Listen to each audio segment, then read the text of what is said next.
नमस्कार दोस्तों, आरबी जैसा चैनल में आप सभी का स्वागत है। वीडियो शुरू करने से पहले आप सभी से रिक्वेस्ट है, अगर आप चैनल में नए हैं तो चैनल को सब्सक्राइब कर दीजिए और वीडियो पसंद आए तो वीडियो को भी लाइक कर दीजिए। तो आज इस वीडियो में हम लोग स्पेशली जानेंगे कुछ चीज के बारे में। क्या टाइम आ गया है स्टॉक मार्केट से बाहर निकलने का? क्या पोर्टफोलियो जितना भी है सब बेच के निकल जाए या फिर अभी वेट करें? क्या करें, टोटल डिटेल वीडियो में जानेंगे। तो आप सभी से रिक्वेस्ट है वीडियो में लास्ट तक जरूर बने रहें। तो सबसे पहले बात कर लेते हैं पोर्टफोलियो का। तो देखिए, मेरे को अभी पर्सनली मैसेज मेल भी बहुत सारे आ रहे हैं कि पोर्टफोलियो जो है 40-50% तक का गिरावट हो चुका है। अभी क्या करें, क्या सारा माल यहाँ पे जो है सेल कर दें और मार्केट से अभी निकल जाएं? जब मार्केट में करेक्शन पूरा हो जाएगा फिर मार्केट में हम लोग वापस आएंगे।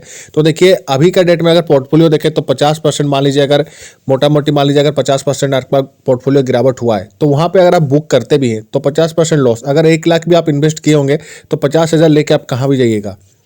अब डिपेंड करता है कि आप कौन से स्टॉक अपने पोर्टफोलियो में रखे हैं, कितना अच्छा कंपनी है। अगर फंडामेंटल अच्छा कंपनी है और हर एक क्वार्टर कंपनी का अच्छा रिजल्ट आ रहा है, प्रोमोटर्स कंपनी के एक्टिव है, तो जैसे ही मार्केट में रिकवरी आएगा आपका पोर्टफोलियो भी यहाँ पर रिकवर करेगा। तो यहाँ पे जो है बस पेशेंस का खेल है और डिपेंड करता है कि आप जो सिलेक्शन किए हैं कंपनी का वो किस हिसाब से सिलेक्शन किए हैं। तो देखिए, और एक चीज़ है कि इतना गिरावट आखिर पोर्टफोलियो में क्यों हो रहा है। तो देखिए, ये हम लोग बात करें इंडेक्सेस के। तो इंडेक्स में देखिए निफ्टी 50 अपना 52 एक हाई से 13% करीब गिरावट हो चुका है। ठीक है, अगर निफ्टी यहाँ पे नेक्स्ट 50 देखें तो देखिए 24% तक का गिरावट हो चुका है। निफ्टी यहाँ पे मिड कैप देखें 18-19% का, स्मॉल कैप देखिए 22%। तो ये जो मैं बात कर रहा हूँ ये सिर्फ इंडेक्सेस का बात कर रहा हूँ। ठीक है, कोई पर्टिकुलर स्टॉक का नहीं बात कर रहा हूँ, सब इंडेक्स है। तो इंडेक्स में अगर 23%, 25%, 24% तक का गिरावट यहाँ पे हो रहा है, ठीक है, तो सीधा सा बात है कि आपका जितना भी मिड कैप या फिर स्मॉल कैप वाले आप कंपनी रखे हैं पोर्टफोलियो में, तो उसमें भी देखिए 15-20% से ऊपर करेक्शन होना बनता है। क्योंकि अगर जैसे मान लीजिए यहाँ पे निफ्टी 50 देखिए स्मॉल कैप 22% गिरावट हुआ, अगर उस इंडेक्स के अगर आप कितना भी उसका टॉप क्लास मतलब कंपनी को आप रखे हैं पोर्टफोलियो में तो 20% वहाँ पे गिरना ही गिरना है, क्योंकि इंडेक्स में गिरावट हो रहा है। अभी देखिए सेक्टर वाइज देखें तो भी देखिए एफएमसीजी में भी देखिए यहाँ पे 20% का गिरावट, निफ्टी ऑटो में देखिए 20% का गिरावट है। ठीक है, यहाँ पे देखिए मीडिया में तो 32% तक का गिरावट है। और क्या है, रियलिटी में देखिए 28% का गिरावट है। पीएसयू बैंक वगैरह में देखिए 27% है। ऑयल एंड गैस में देखिए 27% है। तो ये टोटल क्या है, सेक्टर वाइज है यहाँ पे। तो सेक्टर वाइज देखिए यहाँ पे 30-20-25% तक का गिरावट हो रहा है। तो उस सेक्टर का अगर कोई कंपनी आप रखे हैं अपना पोर्टफोलियो में तो वहाँ पे भी सीधा सा बात है कि करेक्शन होना ही होना है। तो टेंशन नहीं है। देखिए टोटली ऑल ओवर मार्केट में गिरावट हो रहा है। आपका अपना पोर्टफोलियो में कोई एक पर्टिकुलर कंपनी देखिए मार्केट ऊपर जा रहा है और आपका एक पर्टिकुलर कंपनी आप पोर्टफोलियो में रखे और उसमें गिरावट हो रहा है, तो वो भैया आपका फिर सिलेक्शन में गड़बड़ी है, कंपनी में गड़बड़ी है, ना कि मार्केट में। अभी फिलहाल का बात करें तो मार्केट भी गिरावट हो रहा है, सेक्टर वाइज गिरावट हो रहा है, इंडेक्सेस वाइज गिरावट हो रहा है, तो पोर्टफोलियो में भी गिरावट हो रहा है। तो टेंशन वाली कोई बात नहीं है। अभी अगर देखिए 1 साल का हम आपका निफ्टी का चार्ट दिखा रहे हैं, ऐसा नहीं है कि पहले कभी आपका मार्केट में डिप नहीं आया। मार्केट गिरता भी है फिर ऊपर जाकर खड़ा रहता है। ठीक है, यहाँ पे देखिए ये तो सिर्फ 1 साल का चार्ट लगा है। ये देखिए गिरावट हुआ, यहाँ पे भी गिरावट हुआ, फिर देखिए लास्ट में मार्केट कहाँ टॉप में गया, अभी फिर करेक्शन हो रहा है। ये तो 1 साल का चार्ट था, हम आपको 5 साल का चार्ट में भी दिखा रहे हैं।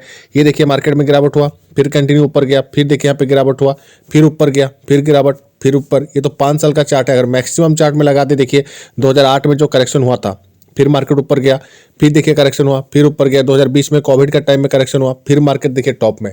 तो मेरा आपको एक ग्राफ दिखाने का सीधा सा मतलब है कि देखिए मार्केट में करेक्शन आता है, फिर मार्केट ऊपर चलता है, फिर करेक्शन होता है, फिर ऊपर चलता है। अगर इस टाइप का मार्केट नहीं चलेगा तो आप इन्वेस्टमेंट कहाँ करिएगा।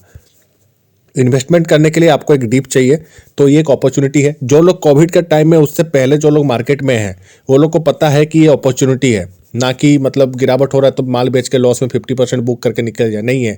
यहाँ पे कैश इन हैंड है। अब डिपेंड करता है कि आपका पोर्टफोलियो कितना बड़ा है वो भी, क्योंकि देखिए बहुत जन कहता है कि देखिए बड़ा बड़ा इन्वेस्टर के पास ज़्यादा कैश पड़ा रहता है, लिक्विडिटी वगैरह ज़्यादा रहता है उन लोगों के पास। ऐसा नहीं है। अगर वो लोग का पास कैश इन हैंड ज़्यादा रहता है तो उन लोग का पोर्टफोलियो का जो वैल्यू है ना वो भी बहुत बड़ा रहता है। तो मोटा मोटी ऑल ओवर सिचुएशन देखें, बड़ा इन्वेस्टर हो या छोटा इन्वेस्टर हो, आज का डेट में अगर मान लीजिए आपको अगर 50% लॉस हो रहा है तो वो लोग को भी कहीं ना कहीं 30-40% का तो लॉस हो ही रहा होगा। और बोल रहे हैं आप उन लोग के पास बहुत ज़्यादा कैश है। ठीक है, कैश है मान रहे हैं हम, लेकिन हाँ उन लोग का पोर्टफोलियो का जो वैल्यू है ना वो भी आपसे बहुत ही ज़्यादा बड़ा रहता है। आपका अगर 10 लाख का है तो वो लोग का करोड़ में रहता है। तो उस हिसाब से वो लोग के पास कैश इन हैंड रहते हैं। लेकिन ऐसा नहीं है, मार्केट जब भी गिरावट होता है फिर बाद में करेक्शन होने के बाद ऊपर जाता ही है, सीधा सा बात है।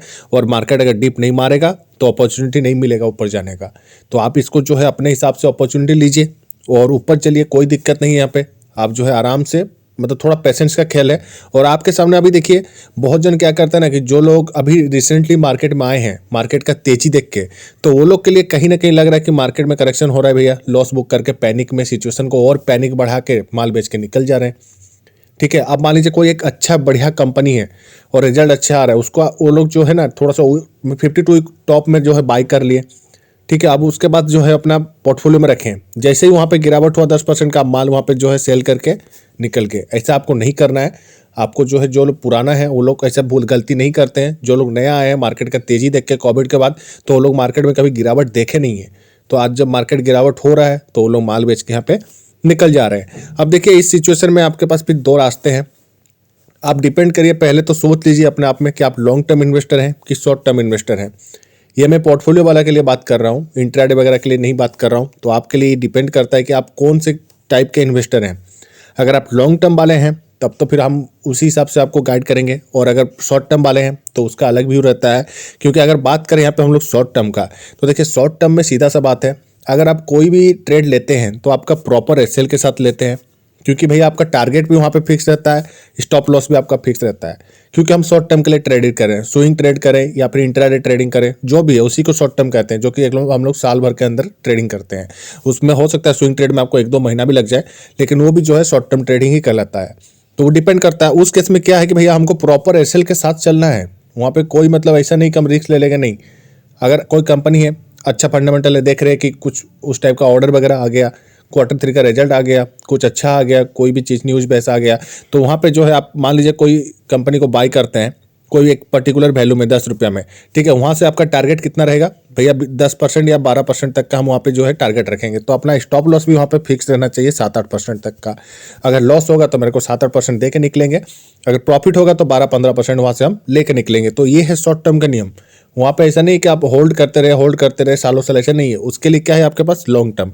अब लॉन्ग टर्म में क्या है कि कंपनी का आप जो है थोड़ा सा फंडामेंटल देखें, फाइनेंशियल देखें, हर एक क्वार्टर कंपनी का रिजल्ट देखे, ईयरली रिजल्ट देखे, कंपनी का प्रोमोटर्स देखे एक्टिव है कि नहीं, कंपनी के ऊपर जो है एफआईस डीआईस यहाँ पे है कि नहीं, कितना माल एफआईस जो है यहाँ पे होल्डिंग करके रखते हैं, डीआईस के पास कितना माल है।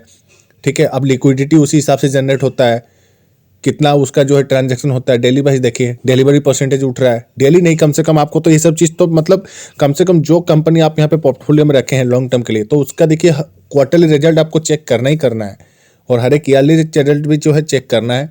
या फर्स्ट डीआईज का जो डेटा होता है उसको भी चेक करना है। कहीं ऐसा नहीं है कि प्रोमोटर्स माल बेच के निकल रहे हैं और आप होल्डिंग करके बैठे ही हुए हैं, फिर लास्ट में जो होगा कंपनी ही खत्म हो जाएगा। ऐसा नहीं कि एफआईज वहाँ से निकल रहे हैं और आप लॉन्ग टर्म बोल के उसको बैठे हुए हैं। ऐसे ही एक कंपनी एग्जांपल के लिए नाम नहीं लेना चाहते, लेकिन बहुत सारे ऐसे कंपनी हम आपको जो है नाम बता सकते हैं जहाँ पे मतलब रिटेल तो घुस गए, ठीक है, और वहाँ से प्रोमोटर्स जो है माल बेच के निकल गए। अब वो लोग रिटेलर जितना है सब फंसे हुए हैं और बड़ा इन्वेस्टर वहाँ पे कोई है नहीं। ठीक है, तो ये चीज़ आपको जो है थोड़ा सा ध्यान में रखना है। तो फिलहाल के लिए तो यही है कि पेशेंस का खेल है और कैश इन हैंड है, तो अपॉर्चुनिटी ढूंढना है वहाँ पे। जब तक देखिए ये टैरिफ वाला सिचुएशन जब तक थोड़ा सा कंट्रोल नहीं हो जाता है ट्रम्प जी की तरफ से, क्योंकि अभी का मार्केट जो है देखिए टेक्निकली वगैरह उतना ज़्यादा काम नहीं करेगा। फिर भी इससे पहले वाला वीडियो में भी टेक्निकली भी सपोर्ट वगैरह बताया हुआ है, उसको भी आप जाके चेक कर सकते हैं। फिलहाल तो मार्केट न्यूज़ बेस्ड चल रहा है, तो जैसे न्यूज़ आएगा पॉजिटिव तो पॉजिटिव जाएगा, नेगेटिव न्यूज़ आएगा तो नेगेटिव न्यूज़ जाएगा। और सबसे बड़ा आज का डेट में मार्केट में नेगेटिव न्यूज़ क्या है, रेसिप्रोकल टैरिफ। तो जब तक ये नहीं खत्म होता तब तक जो है मार्केट में कुछ उम्मीद ऐसे रखा नहीं जाता है। फिलहाल के लिए तो देखिए मार्केट में गिरावट पहले भी हुआ है, 2008 में हुआ है, 2020 में कोविड का टाइम में भी हुआ है, फिर भी मार्केट रिवर्सल गया है। अभी फिलहाल तो आपको जो है पेशेंस का खेल है और कुछ नहीं है। बाकी देखिए वीडियो अगर आपको इन्फॉर्मेटिव लगा होगा तो वीडियो को लाइक कर दीजिए, चैनल में नए हैं तो चैनल भी सब्सक्राइब कर दीजिए। मिलते हैं नेक्स्ट वीडियो में, तब तक के लिए थैंक यू।